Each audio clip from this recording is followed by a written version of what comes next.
রাজস্থানের রাজপুত গৌরবের অন্যতম প্রতীক কুম্ভলগড় দুর্গ শুধুমাত্র তার ঐতিহাসিক মাহাত্ম্যের জন্যই নয়, বরং তার বিশাল প্রাচীরের জন্যও বিখ্যাত।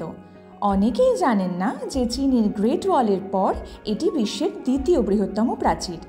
1500 শতকে মেওয়ারের রাজা কুম্ভর নির্দেশে নির্মিত এই দুর্গের প্রাচীর প্রায় 36 কিলোমিটার দীর্ঘ, যা আজও ভারতের অন্যতম বিস্ময়। এতটাই প্রশস্ত যে একসঙ্গে 8টি ঘোড়া পাশাপাশি দৌড়াতে পারে।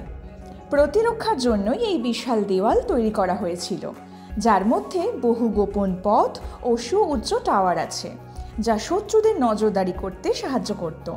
দুর্গটি উঁচু পাহাড়ের চূড়ায় অবস্থিত, ফলে এখান থেকে বহু দূর পর্যন্ত শত্রুদের গতিবিধি লক্ষ্য করা যেত।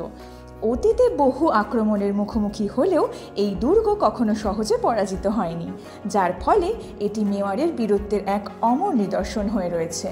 রাজস্থানের আরাবল্লী পর্বতমালার মাঝে অবস্থিত কুম্ভলগড় দুর্গ শুধুমাত্র তার স্থাপত্য শৈলী ও প্রতিরক্ষাগত কাঠামোর জন্যই নয়, বরং তার বিশাল প্রাচীরের কারণেও বিশ্ববিখ্যাত।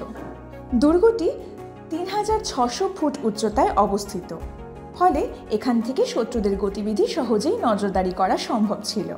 দুর্গের অভ্যন্তরে 360টিরও বেশি মন্দির রয়েছে, যার মধ্যে হিন্দু ও জৈন মন্দিরের মিশ্রণ চোখে পড়ার মতো।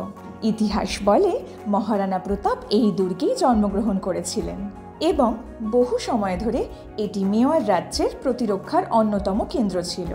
কুম্ভলগড় দুর্গ শুধু রাজপুত বীরত্বের এক অনন্য নিদর্শনই নয়, এটি ভারতের অন্যতম ঐতিহাসিক ও স্থাপত্যিক বিষয় হিসেবে আজও সমাদৃত।